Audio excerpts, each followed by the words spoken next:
Hi, my name is Arda. I study computer science at UC Berkeley, and in this video, I'm going to be talking about how I manage my personal finances, what I do when I have money incoming, how I spend my money while building credit, gaining points, etc., and how I save my money for the future by investing. I'm going to put this into 3 simple steps that you can follow right now so you can be smart about your personal finances. This semester, I'm taking a class on personal finance from Professor Shea, who is very invested into the topic. Although I'm not as much into it as he is, I also still really like to read and learn and do research about the topic, and I want to share the things that I learned. Nothing I discuss in this video is a financial advice. Do your own research, discuss with a financial advisor. I'm not a financial advisor. I'm just sharing what I do with you. Starting with step number 1 is, what do I do if I have any type of money, like any money? What I do is I keep the majority of my money in a high yield savings account. What is a high yield savings account? It's just a savings account, but better. It's usually offered by banks that are online who doesn't have expenses to have physical branches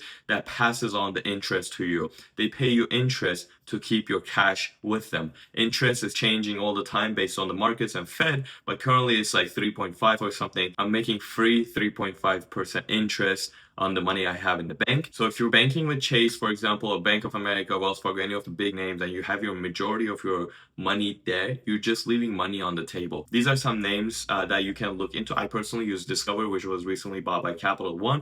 And I also have a checking account with Discover as well, where I can instantly transfer money from savings to a checking account. And from there, I can just Zelle people if I wanted to. But I also have a checking with Chase where I keep like a small amount of money, where if I needed any cash, I would just go to Chase's branch and then get cash, like instantly, hard cold cash. But otherwise, usually I just Zelle or Venmo people, and I have that amount of money either in Chase or my Discover checking, while I keep my money in Discover savings, making free interest. When I say free, you do have to pay taxes, but you're not going to be making like hundreds of thousands of dollars. We're clear on high yield savings account. We have our majority of the money there. Now it comes to spending money. What I do is I put pretty much all of my spending in credit cards, but disclaimer, I don't spend the money I don't have. I treat credit cards just like a debit card. If I don't have the money right at that moment in my bank account, I'm not spending it with credit cards. Credit cards are very dangerous if you don't know how to use them.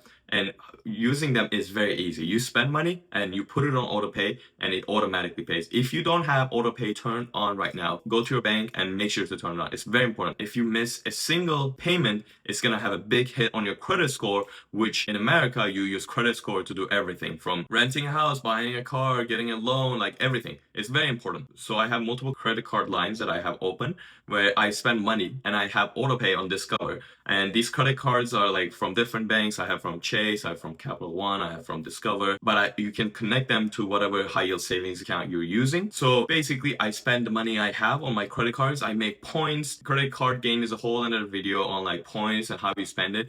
But I earn points while I spend the money I was gonna spend anyways. And with those points, I travel a lot. I take free flights or stay at free hotels. I am really like leveraging the system.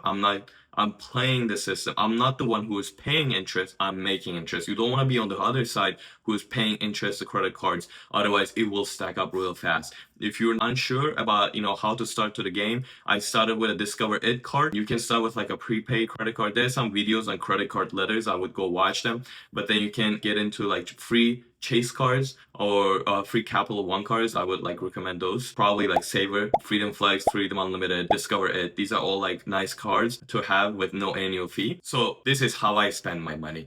I put all my spending into credit cards, and those credit cards get their money back from auto pay from my high yield savings account, and all the incoming money goes to my high yield savings account. Now, moving on to number 3 is our final step, which is investing. Now, investing is very important, especially starting at a young age, for something called compound interest. Now, in order for compound interest to work in your favor, you don't need to invest huge amounts of money every month. You can start very small with your budget. I think a majority of the people who are watching this could afford investing $150 a month for their future. Now, to show the power of the compound interest, here's a chart where if you were to invest $150 per month for 40 years at a 7% rate of return, which is average US stock market return after counting for inflation, as you can see here, your earnings wouldn't really make a difference until like year 5 is pretty much the same. Year 10, you're seeing a very small earnings, but as the years move on, you really see that compound interest. It's very important to start early. This Chinese proverb that we heard in class was best time to plant tree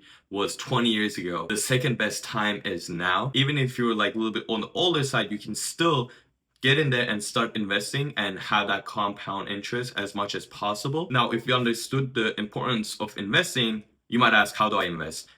Investing is simple. Just like opening a bank account, you or open a brokerage account. Brokerage accounts allows you to purchase stocks or different investment items, just like you would purchase something from Amazon. It's like that easy. Some names that I would recommend are either Fidelity, Vanguard, or Charles Schwab. These institutions have been around for forever, and majority of the Americans use them. You can use like newer things like Robinhood or Webull, etc., but I would prefer choosing one from top three. I use Fidelity. You can do your own research. You open a brokerage account. You don't need to go to anywhere physical. You open it online, takes 2 minutes, and you deposit some cash. So hopefully you have it set it up where your cash is in high yield savings account, and you can connect your high yield savings account to your brokerage like Fidelity to transfer money in between. And then you get in there and you start buying stocks. If you don't know much about stocks, and what most people should do is just investing in the broad stock market, S&P 500. This chart shows S&P 500's returns since 1980s,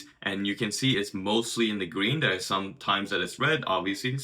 Sometimes you're up, sometimes you're down. What matters is buying something early on and holding on. You shouldn't really like check stock market every day. You should just buy and hold until very, very long times. That's how compound interest work. And how do you buy S&P 500? You can buy these ETFs that's like low cost index funds. This is an important term, low cost index fund. You don't want to buy something expensive. Basically, when you buy S&P 500, you're buying a small share of all the companies, largest 500 companies in the United States.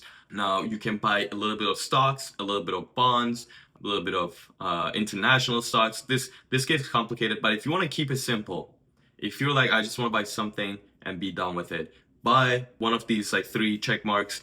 They're all low cost. They're all the same. They all track S&P 500. They're all low cost index fund.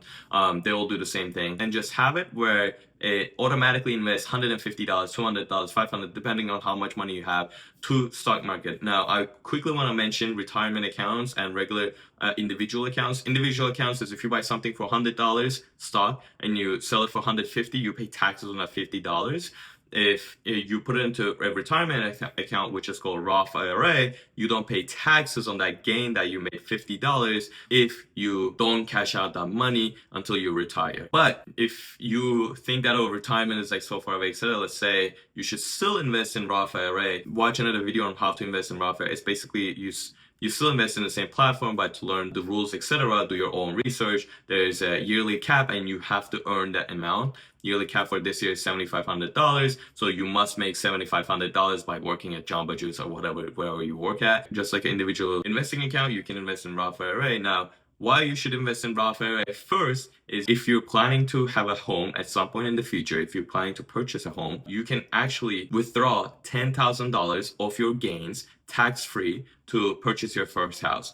So if you're thinking about purchasing a house at some point, you should invest in Roth IRA first. Try to max Roth IRA, and you can do your calculations on how long it would take you to make $10,000 in profit in returns. When I did my calculation, I think it was like 4 or 5 years. If assuming you max out Roth IRA and like 7% return rate, so then you will have $10,000 in gains that you can withdraw that moment to purchase your first house. Overall, this is how my personal finances work so far. I'm working as part-time at school. I do summer internships, so whenever I have incoming money, that goes to my savings account. I spend my money with credit cards, and those credit cards automatically pull from the savings account on auto pay. And my investment account also every month pulls some amount of money from my savings account to invest in the stock market. And my stock portfolio is a little bit of diversified. I have the S&P 500, but I also hold a little bit of crypto, a little bit of international, a little bit of with like a couple percent of my portfolio, I pick individual stocks, etc.